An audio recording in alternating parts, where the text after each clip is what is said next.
প্রিয় বর্ধমান বিশ্ববিদ্যালয়ের ছাত্রছাত্রীরা, তোমরা কেমন আছো? আশা করি তোমরা ভালো আছো। ভালো তো তোমাদের থাকতেই হবে। তোমাদের পরীক্ষা খুব শীঘ্রই আরম্ভ হতে চলেছে। তোমরা জানো প্রথম সেমিস্টারের পরীক্ষা ঠিক শেষের মুখে, এরপর তোমাদের 6 সেমিস্টার পরীক্ষা আরম্ভ হবে। তো আমি হেমন্ত টিউটোরিয়ালে হোমের পক্ষ থেকে হেমন্ত পরামানিক আজকে আমি তোমাদের কাছে যারা বর্ধমান বিশ্ববিদ্যালয়ের অন্তর্ভুক্ত 6 সেমিস্টারের ছাত্রছাত্রীদের বলছি, যাদের পলিটিক্যাল সায়েন্সে আছে 2024 সালে তারা পরীক্ষা দেবে, তাদের জন্য আমি বেশ কিছু গুরুত্বপূর্ণ প্রশ্ন নিয়ে এসেছি। মাত্র গুটি কয়েক প্রশ্ন তোমাদের জন্য তুলে ধরেছি। আশা করি এই প্রশ্ন তোমরা পড়লে এর মধ্যেই তোমরা কমন পেয়ে যাবে। তো আমি তোমাদের প্রশ্ন দেওয়ার আগে একটা কথা বলছি যে তোমরা কিন্তু ভিডিওটা স্কিপ করবে না। ভিডিওটা স্কিপ করলে তোমরা বুঝতে পারবে না আমি কি বলতে চাইছি। যে প্রশ্ন খুব গুরুত্বপূর্ণ আমি বলে দেবো, এর মধ্যে এই প্রশ্নগুলো গুরুত্বপূর্ণ। আর তোমরা ভিডিওটা স্কিপ করলে যেহেতু আমি স্ক্রিনে লিখে দেব না, সেহেতু আমি তোমাদের বলবো ভিডিওটা স্কিপ করলে তোমরা কিন্তু বুঝতে পারবে না। আমি একটা প্রশ্ন দুবার করে বলবো, তোমরা মনোযোগ সহকারে শোনো এবং খাতায় লিখে নাও। যারা প্রশ্ন করোনি তারা অবশ্যই প্রশ্ন করে নাও, আর যারা করেছো, যারা সারা বছর পড়াশোনা করেছো, তারা দেখো যে এই প্রশ্নগুলো তোমরা করেছো কিনা। যদি তোমরা এই প্রশ্নগুলো না করে থাকো তোমরা অবশ্যই করে নাও, না হলে কিন্তু তোমরা বিপদে পড়ে যাবে পরীক্ষা হলে। আর ভিডিওটা পেয়ে বা প্রশ্নগুলো পেয়ে যদি মনে করো যে আমার উপকারে লেগেছে, আমাদের উপকারে লেগেছে, তাহলে অবশ্যই চ্যানেলটিকে সাবস্ক্রাইব করবে পরবর্তী ভিডিও পাওয়ার জন্য। আর বন্ধুদের মধ্যে বেশি বেশি করে শেয়ার করবে, যাতে তোমার সাথে তোমার বন্ধুরা উপকৃত হয়। আর অবশ্যই লাইক করতে যেন ভুলবে না। আমি বেশি সময় নেব না, আর বেশি দেরি না করে আমরা মূল প্রশ্নে চলে আসি। দেখো কি কি প্রশ্ন তোমাদের জন্য আমি রেখেছি। 1 নম্বর প্রশ্ন, নয়া উদারনীতিবাদ বিশ্বায়নকে কিভাবে ত্বরান্বিত করেছে? কি বললাম? নয়া উদারনীতিবাদ বিশ্বায়নকে কিভাবে ত্বরান্বিত করেছে। 2 নম্বর প্রশ্ন দেখো, বিশ্বায়নের বৈশিষ্ট্যের উপর টিকা লেখো। 2 নম্বর হচ্ছে বিশ্বায়নের বৈশিষ্ট্যের উপর টিকা লেখো। 3 নম্বর প্রশ্ন দেখো, বিশ্বায়নের পরবর্তী সময়ে ভারতের অর্থনীতির কয়েকটি মৌল বৈশিষ্ট্য সম্পর্কে টিকা লেখো। আরেকবার বলছি যে বিশ্বায়নের পরবর্তী সময়ে ভারতের অর্থনীতির কয়েকটি মৌল বৈশিষ্ট্য বিশিষ্ট সম্পর্কে টিকা লেখো। 3 নম্বর প্রশ্ন হলো। 4 নম্বর প্রশ্ন দেখো, বিশ্বায়ন কিভাবে লোকায়ত করণকে প্রভাবিত করে। আরেকবার বলছি, বিশ্বায়ন কিভাবে লোকায়ত করণকে প্রভাবিত করে। 3 নম্বর প্রশ্নটা ভীষণ গুরুত্বপূর্ণ প্রশ্ন, তোমরা করে যেও। 4 নম্বর প্রশ্নটাও ভীষণ গুরুত্বপূর্ণ, তোমরা করে যেও। 5 নম্বরটাও ভীষণ গুরুত্বপূর্ণ, তোমরা অবশ্যই করে যেও। 6 নম্বর প্রশ্ন দেখো, স্থানীয়করণ বলতে কি বোঝো। কি বললাম? স্থানীয়করণ বলতে কি বোঝো, এটাও খুব গুরুত্বপূর্ণ প্রশ্ন, অবশ্যই করবে। 7 নম্বর প্রশ্ন দেখো, তুমি কি মনে করো আধুনিক সময় বিশ্বায়নের সন্ত্রাসবাদের স্থলস্বরূপ। কি বললাম? তুমি কি মনে করো আধুনিক সময় বিশ্বায়নের সন্ত্রাসবাদের স্থলস্বরূপ।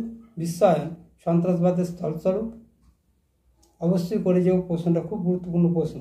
দেখো যে কটা প্রশ্ন আমি রেখেছি সেই কটা প্রশ্নই গুরুত্বপূর্ণ। আমি কিন্তু অতিরিক্ত প্রশ্ন বেশি রাখিনি, মাত্র একটা কি দুটো। তো 8 নম্বর প্রশ্নে আমি চলে আসি। দেখো, ভারতের দারিদ্র্যকরণে উদারীকরণ এবং বিশ্বায়নের প্রভাবগুলি কি কি। কি বললাম? ভারতের দারিদ্র্যকরণে উদারীকরণ এবং বিশ্বায়নের প্রভাবগুলি কি কি। এইটাও ভীষণ গুরুত্বপূর্ণ প্রশ্ন, খুব ইম্পর্টেন্ট এবং গুরুত্বপূর্ণ প্রশ্ন। এই প্রশ্নটা খুব ভালো করে পড়ে যাও। তোমাদের এই প্রশ্নগুলো কিন্তু তোমরা করবে, কিন্তু প্রশ্ন কিন্তু ঘুরিয়ে আসবে। এমন নয় যে এই প্রশ্নটা বাদ দিয়ে আসবে, প্রশ্নটা আসছে কিন্তু প্রশ্নটা ঘুরিয়ে আসছে। তোমরা একটু বুদ্ধি করে প্রশ্নগুলো কিন্তু লিখবে, পরীক্ষার সময় কিন্তু ছেড়ে দিয়ে আসবে না। ভালো করে বুঝে নেবে প্রশ্নগুলো, পড়ে আগে বুঝে নেবে কী ধরনের প্রশ্নটা, কী প্রশ্নটা এসছে। এটা তোমাদের প্রশ্ন কিন্তু ঘুরিয়ে আসবে। আমি বারবার বলছি প্রশ্ন কিন্তু ঘুরিয়ে আসবে, যে এই প্রশ্নটা আমি করে এসেছি এটা আসেনি, তো এটা করতে যাও না। প্রশ্নগুলো তোমাদের ঘুরিয়ে আসবে, তোমরা কিন্তু মনোযোগ সহকারে প্রশ্নটা দেখবে, দেখে উত্তরটা লিখবে। তো দেখা যাবে যে উত্তরটা একই, কিন্তু প্রশ্নটা তোমরা করতে পারলে না, ছেড়ে দিয়ে চলে এলে। এরপরে যে প্রশ্ন বললাম আমি সেই প্রশ্ন 5-এর মানে বললাম। এবার দেখো 10-এর মানে প্রশ্ন তোমরা কি বলবে। তুমি কিভাবে সামাজিক ও রাজনৈতিক বিশ্বায়নের পার্থক্য করবে? তুমি কিভাবে সামাজিক ও রাজনৈতিক বিশ্বায়নের পার্থক্য করবে? 2 নম্বর প্রশ্ন দেখো, বিশ্বায়নের সুবিধা ও অসুবিধাগুলি লেখো। 2 নম্বর প্রশ্ন হচ্ছে বিশ্বায়নের সুবিধা ও অসুবিধাগুলি লেখো। 3 নম্বর প্রশ্ন দেখো, বিশ্বায়ন ও সন্ত্রাসবাদের মধ্যে অন্তঃসম্পর্ক আলোচনা করো।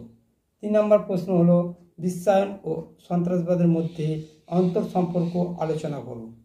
4 নম্বর প্রশ্ন দেখো, বিশ্বায়নের সময় থেকে ভারতের অর্থনীতির যেসব পরিবর্তন ঘটেছে সেগুলি আলোচনা করো। 4 নম্বর প্রশ্ন কি বললাম, বিশ্বায়নের সময় থেকে ভারতের অর্থনীতির যেসব পরিবর্তন ঘটেছে সেগুলি আলোচনা করো। লাস্ট কোশ্চেন 6 নম্বর দেখো, পৃথিবীর বিভিন্ন দেশে সাংস্কৃতিক অবক্ষয়ের জন্য বিশ্বায়ন কতখানি দায়ী? পৃথিবীর বিভিন্ন দেশে সাংস্কৃতিক অবক্ষয়ের জন্য বিশ্বায়ন কতখানি দায়ী বা দায়ী কেন? এই মাত্র 6টি প্রশ্ন, মাত্র এই কয়েকটি প্রশ্ন তোমাদের হাতে আমি তুলে ধরলাম। তোমরা এর মধ্যে 11টি কোশ্চেন খুব ভালোভাবে করবে। 11টি প্রশ্ন তোমরা খুব ভালোভাবে করবে। কোন কোন প্রশ্ন বলেছি? 3-এর প্রশ্নটা যে বিশ্বায়নের পরবর্তী সময়ে ভারতের অর্থনীতির কয়েকটি মৌল বৈশিষ্ট্য, এটা। 4-এর প্রশ্ন বিশ্বায়ন কীভাবে লোকায়তকরণকে প্রভাবিত করে। 5-এর প্রশ্ন তুমি কি মনে করো বিশ্বায়ন মূলত পাশ্চাত্যকরণের একটি প্রক্রিয়া। 6-এর প্রশ্নটা দেখো স্থানীয়করণ বলতে কী বোঝো। 7-এর প্রশ্নটি দেখো তুমি কি মনে করো আধুনিক সময় বিশ্বায়নের সন্ত্রাসবাদের স্থলস্বরূপ। 8-এর প্রশ্ন ভারতের দারিদ্র্যকরণের উদারীকরণ এবং বিশ্বায়নের প্রভাব। মাত্র 1, 2, 3, 4, 5, 6 মাত্র 6টি প্রশ্ন তোমাদের এইখানে দিলাম, অর্থাৎ 5-এর মানে প্রশ্ন আমি 6টি দিলাম। 10-এর প্রশ্ন দিয়েছি 5টি প্রশ্নই তোমাদের করতে হয়। মোট 11টি প্রশ্ন আমি তোমাদের দিলাম। এই প্রশ্ন তোমরা অবশ্যই করে যাও। আশা করছি এর মধ্যে তোমরা কমেন্ট পেয়ে যাবে। আরেকবার বলছি, প্রশ্ন কিন্তু ঘুরিয়ে আসবে, প্রশ্ন কিন্তু ছেড়ে এসো না। ভালো করে প্রশ্নটা পড়বে, বুঝবে, দিয়ে উত্তরটা লিখবে। তো প্রশ্নটা পেয়ে যদি মনে করো আমাদের উপকারে লেগেছে, অবশ্যই চ্যানেলটিকে সাবস্ক্রাইব করবে এবং লাইক কমেন্ট করতে ভুলবে না। তোমরা ভালোভাবে প্রস্তুতি নাও পরীক্ষার জন্য। তোমরা ভালো থেকো, সুস্থ থেকো, আমার সঙ্গে থেকো। ধন্যবাদ।